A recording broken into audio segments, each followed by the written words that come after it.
Hello, मैं हूं विनय कुमार गुप्ता। आप सभी का स्वागत है हमारे YouTube channel point to be noted में। अगर वीडियो आपको अच्छी लगे तो लाइक करें, शेयर करें। वीडियो कैसी लगे कमेंट करें। पूरी जानकारी प्राप्त करने के लिए वीडियो को पूरा एंड तक देखें। आज हमारा टॉपिक है पर्यावरण।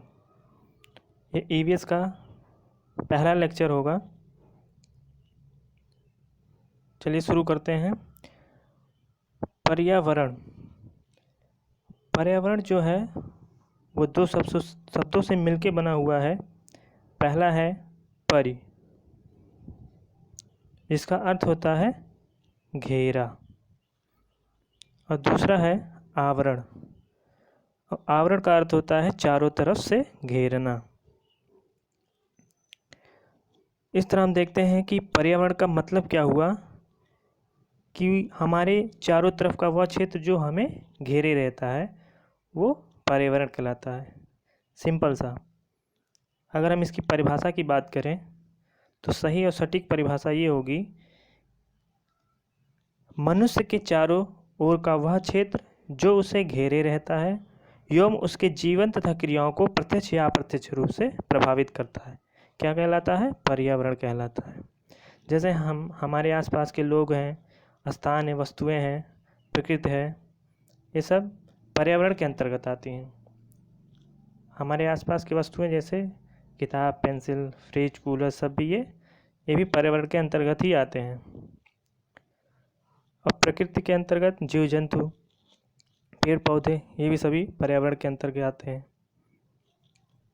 हम आगे बढ़ते हैं। इन्वायरमेंट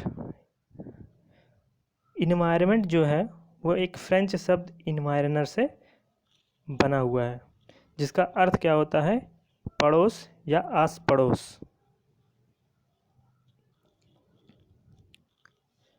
अब हम पर्यावरण के घटक देखते हैं। पर्यावरण के कितने घटक हैं? पर्यावरण के दो प्रमुख घटक हैं। एक है प्राकृतिक, एक है मानव निर्मित। प्राकृतिक घटक तो आप जानते हैं, प्राकृतिक के अंदर जीव जंतु, मनुष्य, पेड़ पौधे, ये सब प्राकृतिक घटक के अंतर्गत हैं। मानव निर्मित घटक जो मानव द्वारा बनाए गए हैं वो मानव निर्मित के अंतर्गत आते हैं। प्राकृतिक घटक में दो घटक हैं। एक होता है जीवीय या जैविक घटक, और दूसरा है अजीवीय, अजैविक या भौतिक घटक।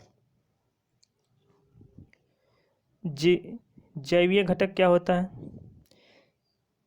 जैवीय घटक या जैविक घटक का मतलब होता है वे सभी प्राणी जो सजीव होते हैं। इस संसार में पाए जाने वाले सभी सजीव प्राणी जो होते हैं वो जैवीय घटक के अंतर्गत आते हैं। जैसे जीव जंतु हुए और पादप हुए, जो है जीवीय घटक के अंतर्गत आते हैं। अब हम अजीवीय या अजैविक घटक की बात करते हैं तो संसार के वे सभी पदार्थ जो निर्जीव अवस्था में पाए जाते हैं वे अजीवीय घटक के अंतर्गत आते हैं। उन्हें भौतिक घटक भी कहते हैं। जैसे हमारा स्थल हुआ, जल हुआ, वायु हुआ, प्रकाश हुआ, मृदा हुआ और ताप, ये सभी अजीवीय घटक हैं। ये निर्जीव पदार्थ हैं, इसलिए इन्हें अजैविक घटक भी कहते हैं। अब मानव निर्मित घटक। मानव निर्मित घटक के अंतर्गत वे सभी चीज़ें आती हैं जो मनुष्य द्वारा निर्मित किए गए हैं, मनुष्य द्वारा बनाए गए हैं। जैसे इमारतें हुए, उद्योग, सड़क, पुल, पार्क, और उनकी संस्कृति, मानव संस्कृति भी जो है वो पर्यावरण घटक के अंतर्गत आती हैं, क्योंकि वो भी कहीं ना कहीं किसी प्रकार से मनुष्य को प्रभावित करता है। जैसे हिंदू संस्कृति, मुस्लिम की संस्कृति, सब अलग अलग संस्कृतियां हैं जो मनुष्य को किसी प्रकार से वो प्रभावित करती रहती हैं। अब आते हैं हम पर्यावरण क्षेत्र। पर्यावरण क्षेत्र को 4 भागों में बांटा गया है। पहला है स्थल, दूसरा है जलमंडल, तीसरा है वायुमंडल, चौथा है जैवमंडल। अब हम स्थल मंडल की बात करें। स्थल मंडल क्या होता है? स्थल मंडल जो पृथ्वी की ठोस ऊपरी परत या परपटी होती है उसी को हम स्थल मंडल कहते हैं। किसको? जो पृथ्वी की ऊपरी ठोस परत या परपटी होती है वही स्थल मंडल होता है। और ये जो स्थल मंडल है वो मृदा की पतली परत से ढका हुआ होता है। ठोस ऊपरी परत के ऊपर भी एक परत होती है जो पतली परत होती है, वो उसे ढके हुए रहती है, वही है स्थल मंडल। स्थल मंडल क्या होता है? पृथ्वी का लगभग 1/3 भाग होता है, लगभग 29% के आसपास। पूरे पृथ्वी का लगभग 1/3 भाग स्थल मंडल होता है। यह जो है सैलों और खनिजों से निर्मित होता है। इसमें कई प्रकार के खनिज पदार्थ पाए जाते हैं, कई सैल चट्टानें पाई जाती हैं। स्थल मंडल में ही पर्वत, पठार, मैदान, घाटियाँ, नदियाँ सब विद्यमान हैं। इसका महत्व क्या है? स्थल मंडल, इसका महत्व ये है कि इसमें ये खनिजों का प्रमुख स्रोत है। इसमें कई प्रकार के खनिज पदार्थ पाए जाते हैं। खनिज पदार्थ मतलब लोहा, तांबा, चांदी, सोना, तो इसी के अंतर्गत पाए जाते हैं।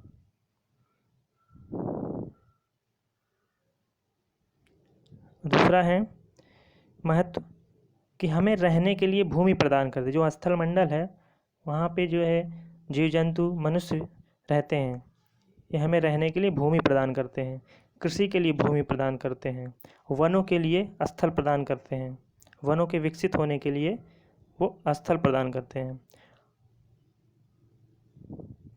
अगला है ये पशुओं को चरने के लिए घास स्थल प्रदान करते हैं और ये जीवन को संभव बनाते हैं। ये है महत्व। अगला हमारा है जलमंडल। जलमंडल क्या है? पृथ्वी पर पाए जाने वाला जो जल का क्षेत्र है उसी को हम जलमंडल कहते हैं। यह पृथ्वी का लगभग 2/3 या 2/3 भाग होता है। लगभग 71% जो है वो जलमंडल होता है। इसमें जो है महासागर आते हैं, झीलें आती हैं, नदियाँ आती हैं और अन्य जलाशय सम्मिलित रूप से इसके अंतर्गत आती हैं।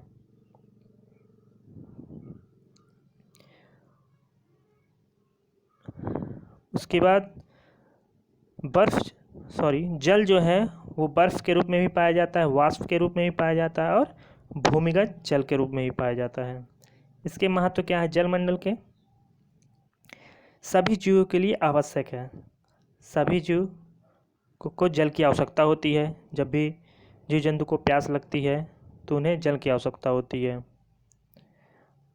दूसरा है इससे बादलों का निर्माण होता है, फिर वर्षा होती है। बादलों का निर्माण कैसे होता है कि जब नदियों, तालाबों से, महासागरों से जल जो है वाष्प के रूप में आकाश में जाता है और बादलों का निर्माण करता है। फिर संघनन की प्रक्रिया द्वारा वो बादल जो है छोटी छोटी बूंदों के रूप में पृथ्वी पर गिरती हैं, जिसे हम वर्षा कहते हैं। खेतों की सिंचाई के लिए भी जल की बहुत आवश्यकता होती है। फसलों के उत्पादन के लिए जल की आवश्यकता होती है। फिर हमारे पाचन क्रिया में भी जल की आवश्यकता होती है।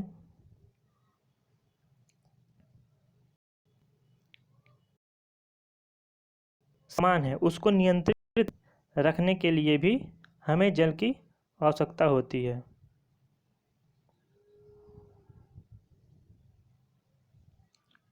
पेड़ पौधे खाना बनाते हैं तो प्रकाश संश्लेषण की क्रिया में भी उन्हें जल की आवश्यकता होती है।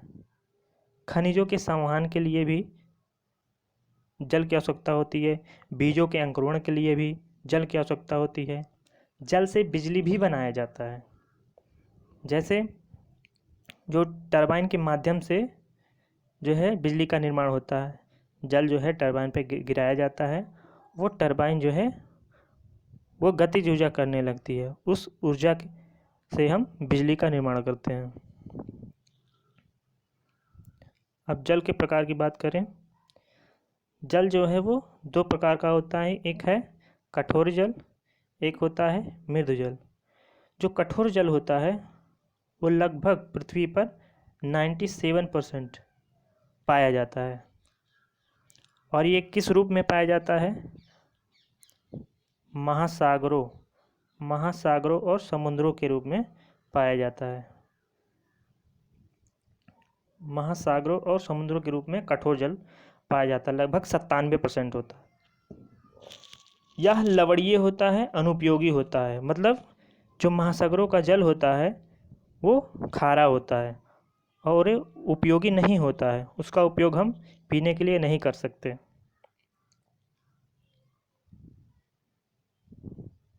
फिर दूसरा है मृदु जल, यह लगभग 3% के आसपास पाया जाता है।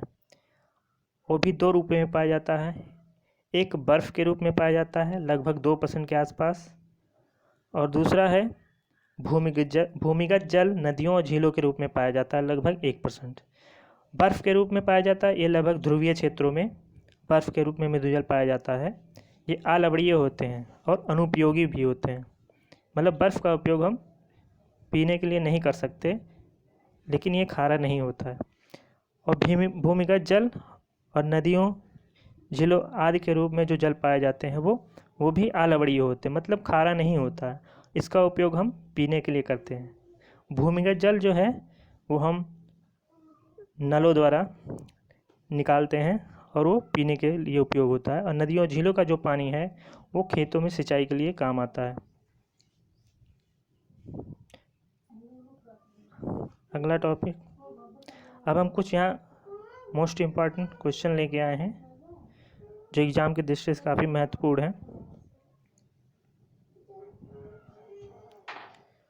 पहला है, मनुष्य के शरीर का लगभग 70% भाग जो है जल से बना हुआ है। ये मोस्ट इम्पॉर्टेंट है। शरीर का लगभग इतना भाग जो है जल से बना हुआ है, लगभग 70% भाग जल से बना हुआ है। दूसरा है, दिसंबर 1992 ईस्वी में ब्राज़ील में यूएन कॉन्फ्रेंस, संयुक्त राष्ट्र का कॉन्फ्रेंस हुआ था 1992 में ब्राज़ील में।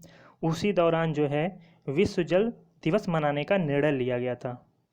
उससे पहले ये एजेंडा 21 एक दस्तावेज़ था जो प्रकृति और उसमें सुधार के लिए एक दस्तावेज़ तैयार किया गया था।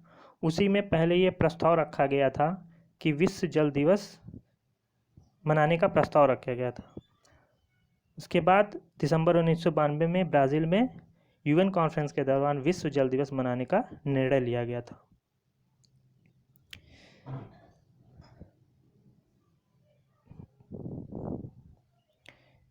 एक किलोग्राम गेहूं के उत्पादन में लगभग 1500 लीटर पानी की आवश्यकता होती है। 1 किलोग्राम गेहूं के उत्पादन में कितने लीटर पानी की आवश्यकता होती है? लगभग 1500 लीटर की आवश्यकता होती है। अगर हम चावल की बात करें तो 1 किलोग्राम चावल के उत्पादन में लगभग 2000 लीटर की आवश्यकता होती है। नोट कर लीजिएगा कि 1 किलोग्राम चावल के उत्पादन में 2000 लीटर पानी लगभग आवश्यकता होती है। पीने योग्य जल जो पेयजल बोला जाता है उसी को पीने योग्य जल कहते हैं। उसकी उपलब्धता जो है हमारे पृथ्वी पर 1% से भी कम है। 1% से कम जल उपलब्ध है पेयजल। एक सामान्य व्यक्ति की बात करें तो एक सामान्य व्यक्ति के अंदर 5 से 6 लीटर खून होता है, और उस 5-6 लीटर खून जो है वो लगभग 90% पानी से बना हुआ है। कितने परसेंट पानी होता है? 90%। छठा है, मृत सागर का जल सबसे अधिक लवणीय है। अगर पूछा जाए विश्व का सबसे अधिक लवणीय सागर कौन सा है, तो वो है मृत सागर। ये लगभग 30% लवणीय होता है। 30% लवणीय होने का मतलब अगर हम मृत सागर का जल 1 लीटर लें तो उसमें लगभग 300 ग्राम जो है हमें नमक प्राप्त होगा या लवण प्राप्त होगा। पहली बार 22 मार्च 1993 में विश्व जल दिवस मनाने का निर्णय लिया गया था। पहली बार 22 मार्च 1993 में विश्व जल दिवस मनाया गया था। निर्णय तो दिसंबर 1992 में लिया गया था यूएन कॉन्फ्रेंस में, लेकिन मनाया पहली बार कब गया था? 22 मार्च 1993 में। तभी से हम 22 मार्च को विश्व जल दिवस के रूप में मनाते हैं। धन्यवाद। अगर इस नोट्स का PDF आप प्राप्त करना चाहते हैं तो नीचे डिस्क्रिप्शन बॉक्स में जाके वहाँ से आप लिंक प्राप्त कर सकते हैं, PDF वहाँ से डाउनलोड कर लीजिएगा। अगर आप अदर सब्जेक्ट का नोट्स चाहते हैं तो आप मेरे टेलीग्राम चैनल को ज्वाइन कर सकते हैं। डिस्क्रिप्शन बॉक्स में जाकर वहाँ से टेलीग्राम चैनल लिंक पर क्लिक करके ज्वाइन कर सकते हैं। धन्यवाद।